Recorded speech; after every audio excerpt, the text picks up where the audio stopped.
마가복음 14장 펴주시죠. 14장 1절부터 11절까지입니다. 효와 행복 교재도 펴주시고요.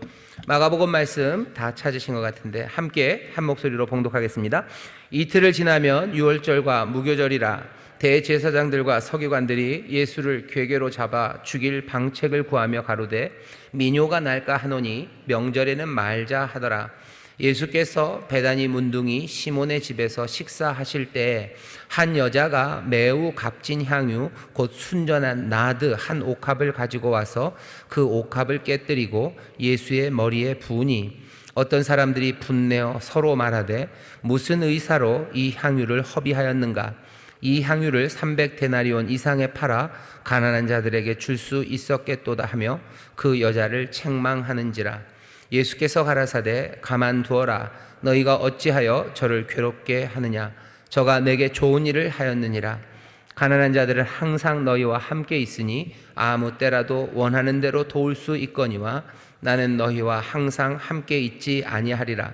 저가 힘을 다하여 내 몸에 향유를 부어 내 장사를 미리 준비하였느니라. 내가 진실로 너희에게 이르노니 온 천하에 어디서든지 복음이 전파되는 곳에는 이 여자의 행한 일도 말하여 저를 기념하리라 하시니라. 12 중에 하나인 가룟 유다가 예수를 넘겨주려고 대제사장들에게 가매 저희가 듣고 기뻐하여 돈을 주기로 약속하니 유다가 예수를 어떻게 넘겨줄 기회를 찾더라. 아멘. 그래서 1절부터 11절까지 우리가 읽었고요. 그래서 제목이 더럽고 치졸한 음모 사이에 섭니다. 앞에 1절, 2절에는 대제사장들과 서기관들이 예수님을 궤계로 잡으려고 계획을 하죠. 치졸한 음모를 지금 짭니다. 10절, 11절 제일 뒤에 우리가 읽은 제일 뒤에는 여기 드디어 가룟 유다가 예수님을 넘겨주려고 대제사장들에게 가고 돈을 받고 대제사장들은 기뻐하고 뭔가 유다는 이제 예수님을 어떻게 넘겨줄지 그 기회를 찾습니다. 치졸한 음모가 1절, 2절 그리고 10절, 11절에 있어요. 그리고 하지만 그 한 중간에는 이 더럽고 치졸한 음모 사이에서 다른 일 하나가 일어납니다. 세상 사이에서, 악한 세상 사이에서요, 무언가가 일어나요. 예수를 버리려는 사람들, 예수님이 싫은 사람들, 그래서 예수님을 버리려는 사람들 그 사이에서 정말로 예수님을 사랑해서 자기를 버린 사람 이야기가 거기 들어가 있습니다. 마가복음을 여러 개 띄어서 읽을 수 있지만 그래서 일부러 1절부터 11절을 한 덩어리로 지금 잡아 놓은 겁니다. 그래서 제목이 더럽고 치졸한 음모 사이에서입니다. 자, 첫 번째 단락을 우리 좀 길지만 같이 읽어보시겠습니다. 시작. 이스라엘이 애굽으로부터 해방되어 한 국가로서 공식 출범한 것을 기념하는 축제를 유월절이라고 합니다. 유월절에는 전 세계 유대인들이 예루살렘으로 모여들어 예루살렘의 인구는 평상시에 10배까지 늘어나곤 했기 때문에 예수님을 공개적으로 해치면 자칫 폭동이 일어날 수 있었습니다. 대제사장들과 서기관들은 큰 소란을 피우지 않고 예수님을 체포하려면 적절한 기회와 내부에서 들어오는 정보가 중요했을 것입니다. 많은 인파로 북색통이 되어 있는 예루살렘에서 대중의 눈을 피해 예수님을 찾을 가능성은 희박하였고 누군가 예수님이 계신 곳으로 데려다가 주는 수밖에 없었습니다. 후에 예수님의 제자 가룟 유다가 이 일을 하게 됩니다. 예수님은 이 모든 일이 놀랍지 않으셨습니다. 점점 다가오는 자신의 죽음 앞에서 제자들을 꾸준히 준비시켰던 것도 제자들 각자에게 닥칠 시련을 알고 계셨기 때문입니다. 그분은 하나님이 정하신 십자가의 길이 가까웠지만 수천 명의 증인 앞에 나타나시어 고치시며 가르치셨고 성전에서도 당당히 메시아로서의 사역을 하셨습니다. 그중 누구는 예수님을 경멸했고 누구는 하나님의 아들이시라 예배하게 됩니다. 예수님 도망가지 않으셨어요. 예수님 거기 그 성전에서 예루살렘 마지막 그때입니다. 돌아가실 때라는 걸 알죠. 이제 며칠 안 남았어요. 하지만 예수님 그 며칠 안 남은 시간에 호시탐탐 자기를 죽이려는 치졸한 음모가 가득한 그곳에서도 예수님은 가셔야 할 곳을 가십니다. 성전에서 가르치시고 성전을 뒤에 엎으시고 또 말씀으로 가르치시고 그 길에 숨지 않고 다니셔요. 하지만 숨지 않고 다니신다고 해서 예수님을 잡는 게 그렇게 쉽지는 않습니다. 왜냐하면 사람들은 너무 많고요. 그리고 공개적으로 잡았다가는 난리가 나죠. 왜냐하면 대제사장들에게는 군사력이 없습니다. 군사력이 없어요. 무슨 경찰력을 자기들이 갖고 있는 게 아닙니다. 로마가 다스리는 세상이에요. 뭐 그 군, 경찰, 뭐 그 모든 힘들은 로마에게 있는 거죠. 로마가 예수님을 아직은 뭐 그렇게 싫어할 이유가, 물론 뭔가 사람들을 끌고 다니는 건 늘 권력자들에게는 뭐 눈에 가시죠. 그래도 예수님이 가르치는 것이 뭐 로마에게 그렇게 위협이 되지는 않습니다. 뭐 지난번에 고난주간에도 설교를 했지만 빌라도가 알죠. 총독이 압니다. 예수님 정도 되면 당연히 알죠. 들어오는 정보들이 있어요. 정보를 들어보니 뭐 예수라는 사람에 대한 정보는 그렇게 위협적이지 않아요. 왜? 뭔가 사람들을 이끌고 뭘 이렇게 무슨 계획을 하고 하다못해 무슨 경찰서 하나라도 털고 뭐 그런 게 있었어야 되는데 그런 게 전혀 없어요. 가르치는 이야기들을 듣고 다 적어갔겠죠. 그 간사이들이 있는 겁니다. 간세들이 다 벌써 보고가 돼요. 얘기를 들어보니 애매해요. 이 사람 애매한 사람이라고, 뭔가 폭력으로 어떻게 하지 않을 거라고. 로마가 뭐 폭력으로 뭐 무장 봉기를 하지 않는 한 로마가 신경 쓸 일이 없습니다. 다 힘으로 충분히 누를 수 있어요. 자기들끼리 뭐라고 찍고 까불고 놀고 뭐 서로 뭐 분쟁이 있고, 그게 뭔가 폭력 사태나 아니면 범죄로 이어지지 않는 한 로마가 신경 쓸 일이 없습니다. 그런데 대제사장들은 다르죠. 자기들이 갖고 있는 권세, 권위, 종교적인 권위와 더불어서 갖게 되는 뭐 명예, 부요함, 이 모든 것들을 흔들어 버릴 수 있는 예수님이에요. 그러니 죽이려고 하는 겁니다. 서기관들이 죽이려고 해요. 그리고 대제사장들이 죽이려고 합니다. 헤롯 땅이 죽이려고 해요. 로마는 별 상관없습니다. 헤롯 땅, 그리고 또 대제사장들, 서기관들 위협이 됩니다. 잡을래도 잡을 힘은 별로 없어요. 하지만 반드시 죽이고 싶어요. 그러니 치졸한 음모를 꾸미는 겁니다. 몰래 잡아와야 돼요. 그냥 닥쳐서 잡을 수 없어요. 예수 잡아라 하고서 그냥 막 온 군대가 예루살렘 휩쓸고 다니면서 그렇게 색출할 수 있는 상황이 아닙니다. 치졸한 계획을 세우죠. 그리고 그 치졸한 계획에 여기 가룟 유다가 가담합니다. 성경을 보시죠. 14절 보시면 거기 2절에 가로되 민요가 날까 하노니, 아시겠지만 그래도 다시 한번 합니다. 민요가 난다 할 때 그 민요가요, 날 좀 보소 하는 게 아니고요. 사람들의 소란입니다. 민요 그러면은 백성 민자에다가요 소요, 시끄러움이에요. 사람들이 시끄러워질까봐 그게 두려워하는 겁니다. 그러니까 명절에는 말자. 6월절에 잡을 생각이 전혀 없었어요. 전혀 없었습니다. 6월절 지나고 하자 그랬는데 예수님은 6월절에 돌아가시기를 원하셨어요.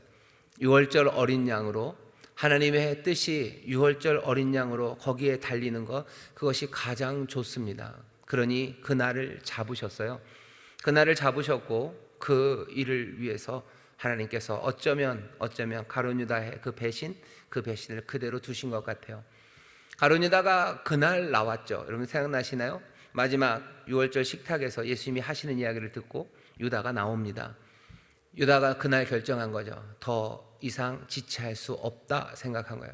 그냥 오늘이다. 사실은 좋은 날은 아닙니다. 대제사장들도 알아요. 6월절은 말자라는 게 분위기가 다 있어요. 이때는 아니죠. 근데도 그날 가게 하셔요. 가룟 유다는 그날 밤에 나가고 대제사장들은 또 무리해서라도 와서 그 예수님을 잡아갑니다. 급박하게 빌라도는 또 재판을 해야 됐고, 그리고 오래 그 위에 달리지 않으셨어요. 왜? 6월절이기 때문입니다. 하나님의 뜻이 그렇죠. 자기 아들을 나무 위에 그렇게 오래 달아놓고 싶지 않으셔요. 6월절 어린 양으로 죽으신 것, 그것으로 충분해요. 그리고서는 사흘 만에, 사흘도 다른 이유가 아닙니다. 그날 바로 다음 날이 안식일이기 때문에 안식일 지나고 바로 그 첫 새벽에, 사실은 새벽인지 밤인지도 애매합니다. 안식일이 지나고 예수님은 그냥 부활하셨어요. 가장 짧은 시간, 가장 의미 있는 시간, 사람들이 좀 피하고 싶은 그 시간에, 하지만 가장 의미 있는 그 시간에 예수님이 그리로 가십니다. 치졸한 음모가 있어요. 하지만 그 모든 것들을 합력하여 하나님은 선을 이루어 가시고요. 하나님이 그 선을 이루어 가시는 그 죽음이라는 그 사건 앞에, 오늘 본문처럼 그 중간에 세상의 치졸한 음모가 난무하는 그 어둠의 시간에 여기 당당히 서는 한 여자가 있는 겁니다. 대제사장과 이 사람들은 치졸해요. 대제사장과 서기관들, 그리고 유다의 계획이 치졸합니다. 당당하지 못합니다. 정말로 잘못했으면 민요가 나든 말든 이제 잘못했으면 잘못했다고 잡아가면 돼요. 하지만 그러지 못하죠. 왜냐하면 예수님이 특별히 잘못한 게 없어요. 자기들에게 위협이 될 뿐입니다. 그런데도 미워요. 그래도 막 분합니다. 그러니 당장에 치우고 예수님을 치워버려야 돼요. 그러니 당당하지 못한 숨겨진 계획들, 숨은 계획들을 세웁니다. 왜 치졸하게 계획을 세웁니까? 헛된 것을 얻으려 하기 때문이에요. 헛된 것을 얻으려는 사람들은 치졸하게 계획을 세웁니다. 정말로 올바른 것, 참된 것을 찾는 사람들은 치졸하게 계획하지 않아요. 그 사람들은 당당합니다. 당당하고 그리고 밝은 데서 행해요. 하지만 헛된 것을 얻으려는 사람들, 그 사람들은 어둠 가운데서 숨겨져서 당당하지 못하게 그런 계획들을 세웁니다. 대제사장과 서기관이라는 어쩌면 가장 이스라엘에서 당당해야 되는 사람들입니다.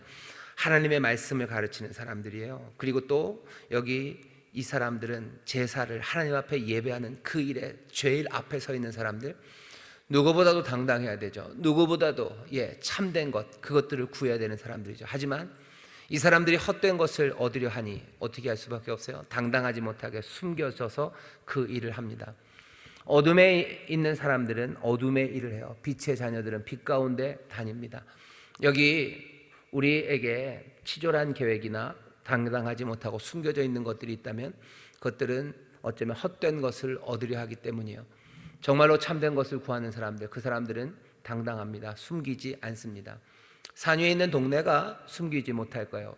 빛이 숨겨지지 않습니다. 그 빛은 당당하게 드러납니다. 우리 사랑하는 우리 구역장 여러분, 우리 교역자도 있고 저도 있습니다. 우리가 치졸한 계획을 세우면 안 됩니다. 숨겨져서 뭘 해야 되는 거, 그런 건 없습니다. 왜? 우리는 헛된 것을 얻으려는 사람들이 아니에요. 우리는 빛의 자녀들입니다. 당당하게, 그리고 숨기는 것 없이, 치졸함 없이 그렇게 살아가십시오. 하나님의 자녀는 치졸한 사람들 아닙니다. 하나님의 자녀는 당당하지 못한 사람들 아닙니다. 주가 주시는 능력으로 그 의를 따라서 당당하게 살아가는 여러분 되시기를 주의 이름으로 축원합니다. 옆에 있는 구역자님들에게 얘기하시오. 당당하게 삽시다. 당당하게 삽시다. 한 번만 다시 할까요? 빛의 자녀답게 삽시다. 빛의 자녀답게 삽시다.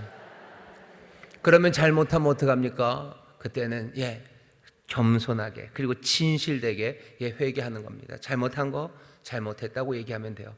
잘못한 거 정말 잘못했다고 얘기하면 돼요. 내가 갚아야 되는 거 있으면 갚으면 돼요. 그것을 숨기려고 하고 헛된 것을 얻으려고 하니까 그래요. 내가 사실은 내가 그렇게 훌륭하지 못한데 사람들에게 내가 이만큼 훌륭하다는 걸 얻고 싶어요. 그러면 치졸해지는 겁니다. 잘못한 걸 잘못했다고 말할 수가 없어요. 왜? 나는 이만큼을 얻고 싶은 거죠. 사실은 나는 요만큼인데.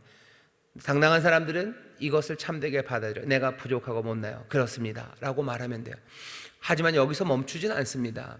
하나님의 능력으로 성령의 창조하시는 그 새로운 역사로 내가 점점 주님 따라 닮아갈 거고 내 삶의 성령의 열매가 정말로 맺어져 갈 것을 믿으면서 우리는 당당하게 걸어갈 수 있는 사람들, 그 사람들입니다.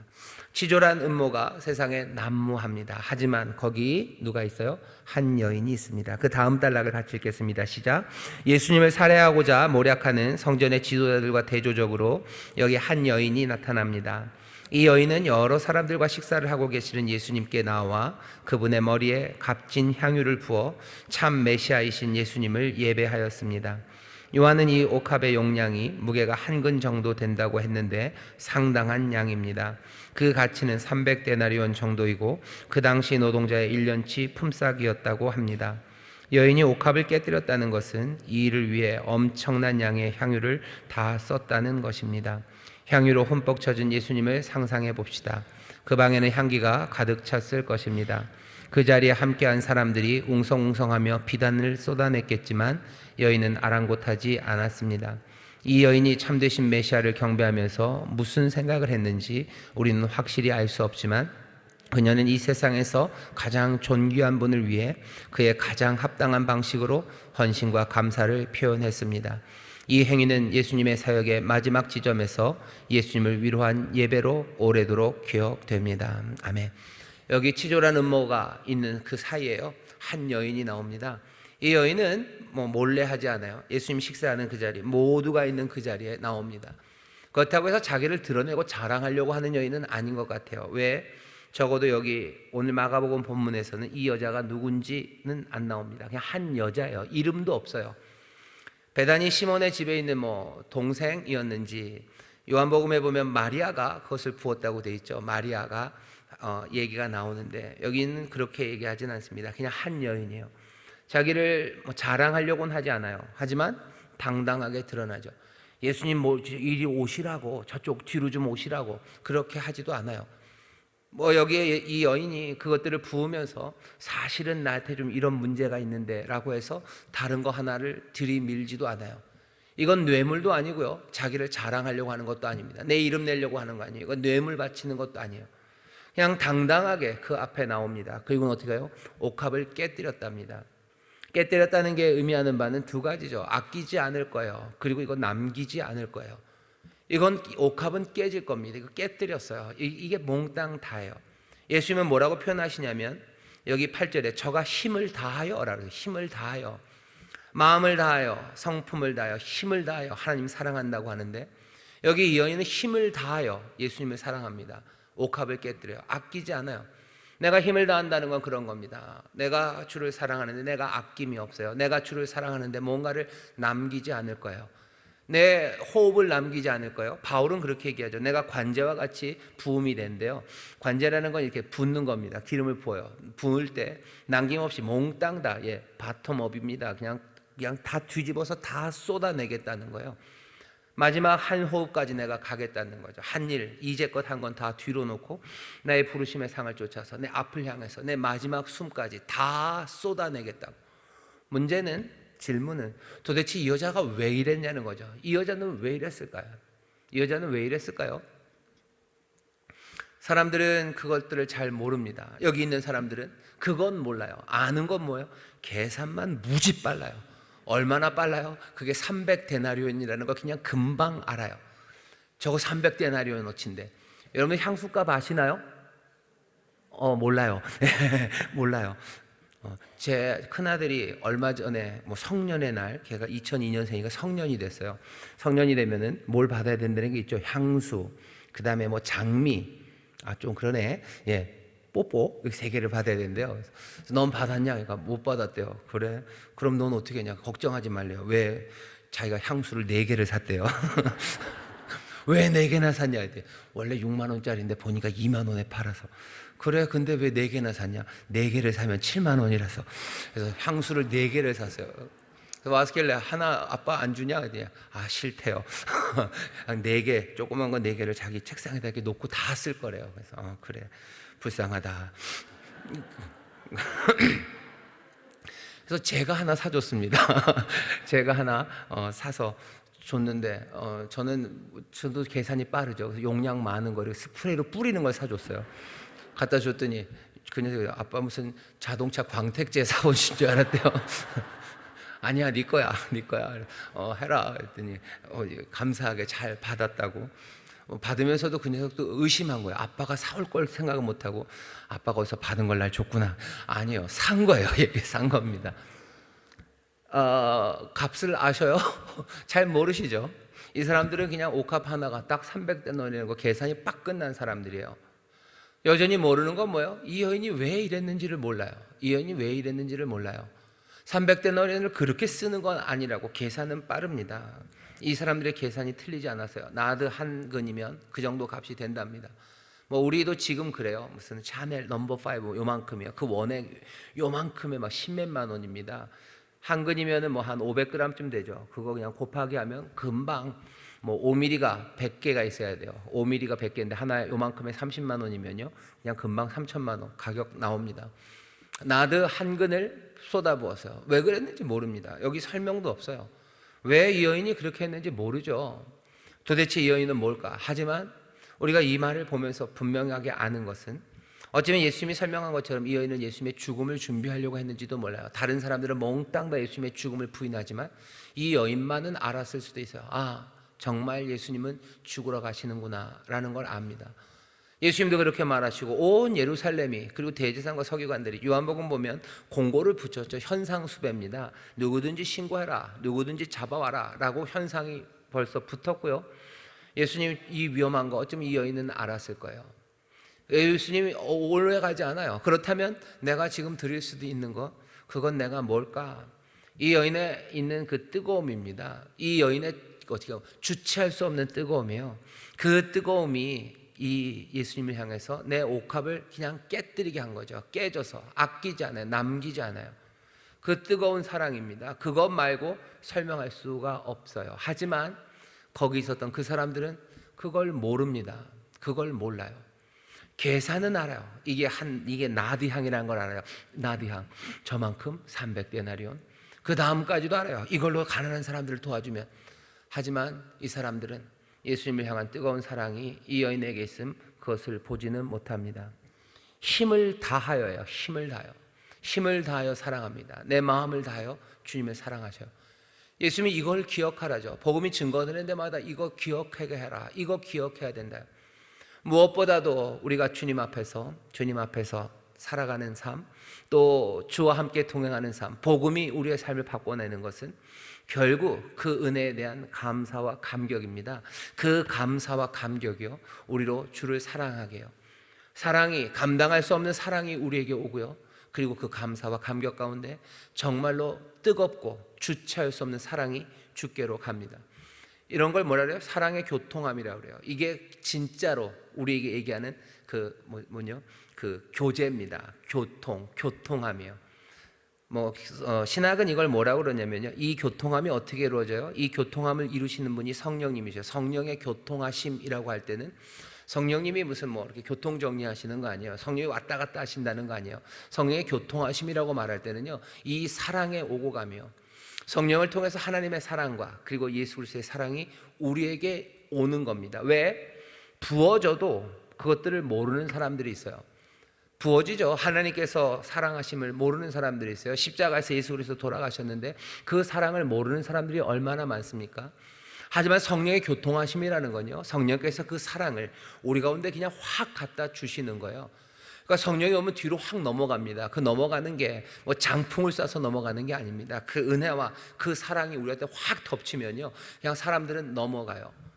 옛날에 제가 보던, 요새는 예능을 거의 안 보는데 옛날에 이홍렬 쇼라고 있었어요. 생각나시나요? 코 큰 아저씨.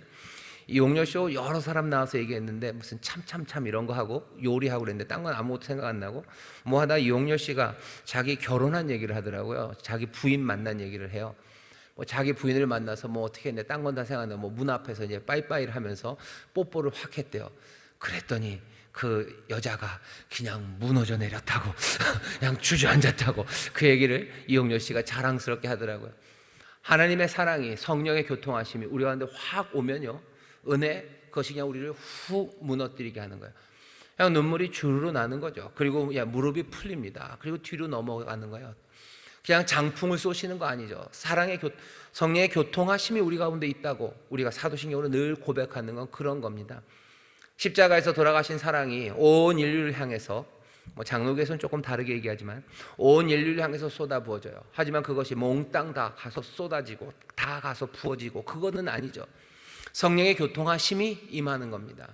그러면 어떻게 돼요? 또 성령께서 우리의 사랑을 교통하게 하셔요. 하나님을 향해서, 주님을 향해서 우리의 사랑이 끌어오르게 하셔요. 그냥 주저앉고 쓰러지고 넘어질 뿐만 아니라 여기 있는 이 여인처럼 내 삶을 힘을 다해서 쏟아붓게 합니다. 그 뜨거움이, 사랑의 교통함이 성령을 통해서 우리 가운데 이루어져요. 여기 이 여인은 그런 사람입니다. 그러니 거기에 기름 부음이 가득해요. 거기에 향기가 가득해요. 그러고서 예수님이 뭐라고요? 복음이 증거되는 데마다 이 여인을 이야기해라 하는 것은 이 여인의 이름표 달아서 이 여인 이름이 이거다라고 칭찬해라, 그 얘기가 아닙니다. 여기 이 여인의 사랑, 그 사랑에 대한 영접, 그리고 사랑으로 자기를 쏟아내는 그 사랑의 교통함이 복음이 증거되는 곳마다 들려져야 되는 이야기입니다. 여기 이 이름 모를 여인과 비슷한 여인들이 여기 꽤들 많으셔요. 여러분들 하나님의, 그리고 우리 주님의 은혜와 사랑, 그 사랑이 성령을 통하여 우리에게 확 임하신 분들이십니다.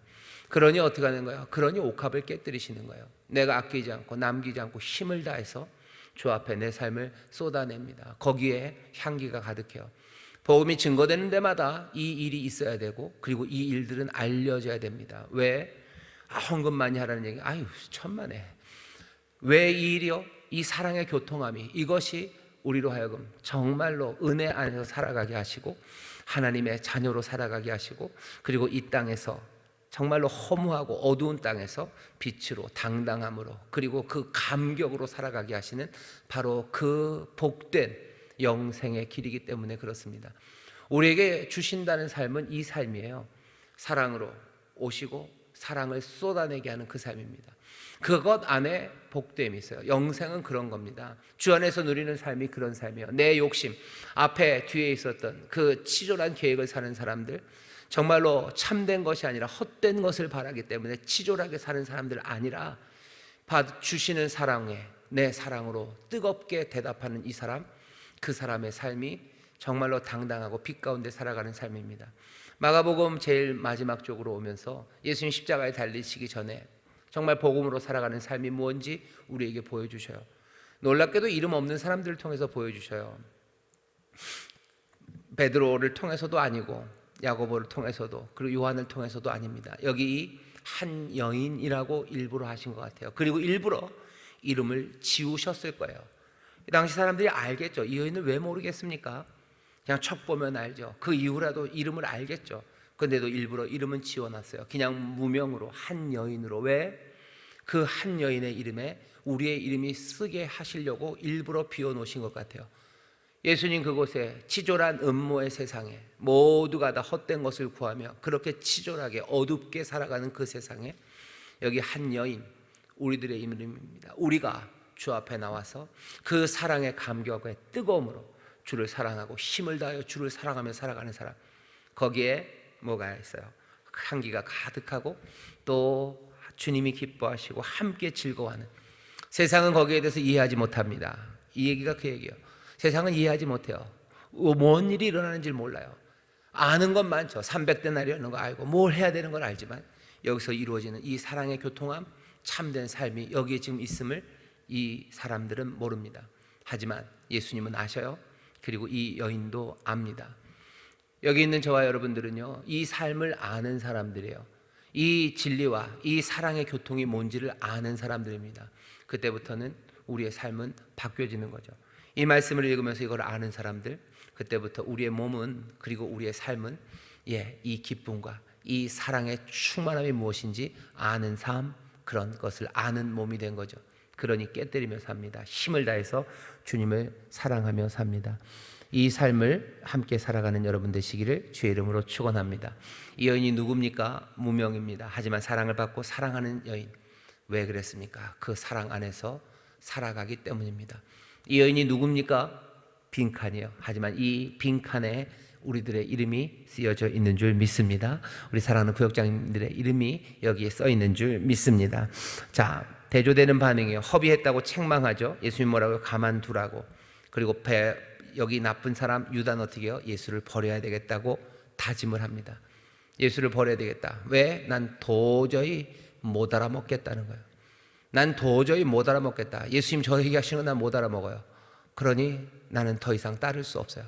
그 사랑의 교통함, 나는 그거 이해할 수 없어요. 저건 내가 바라보는 거 아니에요. 나는 300데나리온, 나는 어쩌면 죽으러 가느니 말고 다른 방식, 난 그것들을 원하지. 난 저 사랑의 방식, 저 사랑이라고 이름 붙이잖아요. 저기서 이루어지는 일들을 난 도대체 알아먹을 수가 없으니 난 예수를 버려야 되겠다고 생각합니다. 이런 사람들 많습니다. 정말로 성령의 사랑의 교통함, 이것들을 모르니 교회 와서 다른 것 얻으려고 하다가 안 되겠어요. 그러니 버리는 거죠. 그러니 버립니다. 그러니 내게 유익이 안 돼요. 내가 기대했던 것들이 여기 없어요. 내가 찾았던 게 여기 없는데 왜 내가 여기서 계속 그러고 있어야 됩니까? 그냥 버리고 가는 거죠. 유다는 그렇게 버리고 갑니다.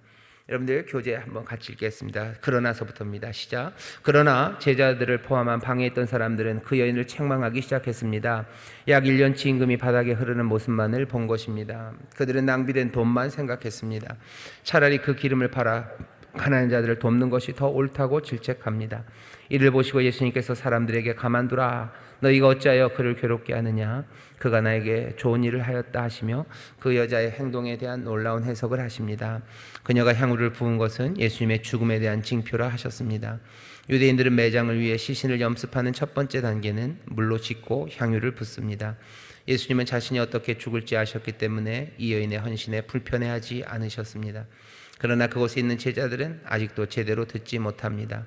그 길로 가룟 유다는 예수님을 넘겨주려고 대제사장들에게로 향합니다. 가룟 유다의 배신에 그들이 기뻤다고 합니다. 유다는 계속해서 죽음에 대해 말하는 나약한 메시아를 따르며 거짓 제자 노릇도 정리하고 싶었을 것입니다. 그동안의 시간이 낭비로 느껴졌을 것입니다. 어쩌면 여인이 옥합을 깨뜨려 예수님께 붙는 행위와 이를 옹호하는 예수님의 말씀이 가룟 유다를 더 자극했을지도 모릅니다. 결국 유다는 예수님을 넘겨주는 배신의 대가로 돈을 받았습니다. 우리는 예수님을 어떻게 대합니까? 치워버리려 하나요? 버리려 하나요? 아니면 우리의 것을 버려 그분을 간직하려 하나요? 도대체 무엇을 버리는지, 더럽고 치졸한 음모 사이에서 여기 향유를 다 내어버리는 사람, 쏟아내는 사람이 있습니다. 우리는 어두운 가운데 걷는지 빛 가운데 걷는지 물어보셔야 돼요. 우리는 어두운 가운데 치졸한 음모 가운데 걷습니까? 아니면 빛 가운데 걷습니까? 빛 가운데 걸어가는 길은 딱 하나밖에 없어요. 오시는 사랑, 그 사랑에 뜨겁게 사랑하기 시작할 때 그때 세상을 당당하게 빛 가운데 살아갈 수 있습니다. 다시 한번 이 사랑 안에서 변화되고 이 사랑으로 부으시는 성령의 충만함이 우리 모든 구역자님들에게 넘쳐나시기를 주의 이름으로 축원합니다. 자, 마지막 한 걸음 내딛기 같이 읽겠습니다. 시작. 예수님은 결단을 요구하시며 우리 앞에 서십니다. 영접하든지 아니면 버리든지 둘 중 하나를 요구하십니다. 빛을 영접하든지 아니면 미워하든지입니다. 애매한 태도를 취하던 제자들도 결국은 결단의 시간에 서게 됩니다. 전심으로 예수님을 영접하는 사랑이 충만한 우리들이 되기를 바랍니다. 삶을 다 내어드려도 부족한 주님이십니다. 삶을 다 내어드려도 부족한 주님이셔. 그 내어드리는 바로 거기에 참된 삶이 있습니다. 사랑, 충격으로 우리에게 오시는 그 사랑에 대해서 우리도 옥합을 깨뜨리는, 남기지 않는, 아끼지 않는 사랑으로 모든 것들을 내어주는 전심으로 힘을 다하여 우리가 사랑하는 그곳에 아름다운 삶의 향기가 넘칩니다. 이것 말고 다른 삶이 있는지 잘 보셔요. 배는 부를지 모르고 사람들은 칭찬할지 모르나 그것은 빛 가운데 살아가는 삶은 아닙니다. 하나님의 사랑 안에서 여러분들 성령에 충만케 하신 가운데 당당하게 사랑하시고 또 주님을 따르는 그 충만함이 우리 믿음의 가정과 우리 구역장님들의 사역에 넘쳐나시기를 주의 이름으로 축원합니다. 아멘. 세상은 더럽고 치졸한 것들이 가득해요. 하지만 여기 한 여인 달리 살아가는 삶을 여러분들 기억하시고 마음에 품으시고 또 그 안에 계신 주님의 칭찬을 모두가 다 함께 받는 우리 모두가 될 줄 믿습니다.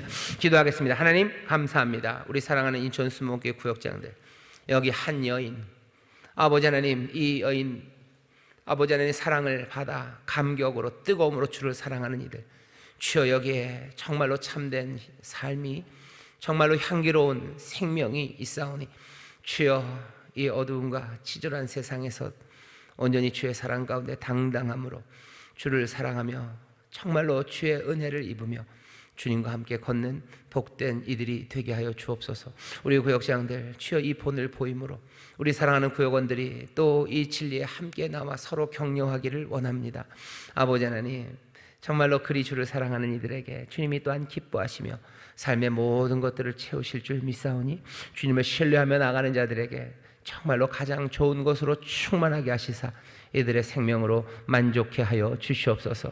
기도와 간구에 응답하시되 하나하나 새 일을 행하여 주옵시고 그 나라와 그 의를 구하는 자들이오니 하늘아버지시여 이들의 삶에 필요한 것들로 넘치게 하여 주옵시며 어둡고 힘든 그곳에서도 하나님 생명이 피어나는 것들을 보게 하시고 주를 신뢰하고 의뢰하며 한 걸음 한 걸음 걸어가오니 주여 영광으로 함께하여 주시옵소서. 하늘의 신령한 것들로 채워 주시옵소서. 땅에 기름진 것들로 넘치게 하여 주옵시고 날마다 성령 안에서 새 은혜와 기쁨을 누리게 하여 주옵소서. 감사드리며 예수님 이름으로 축복하며 기도하옵나이다. 아멘.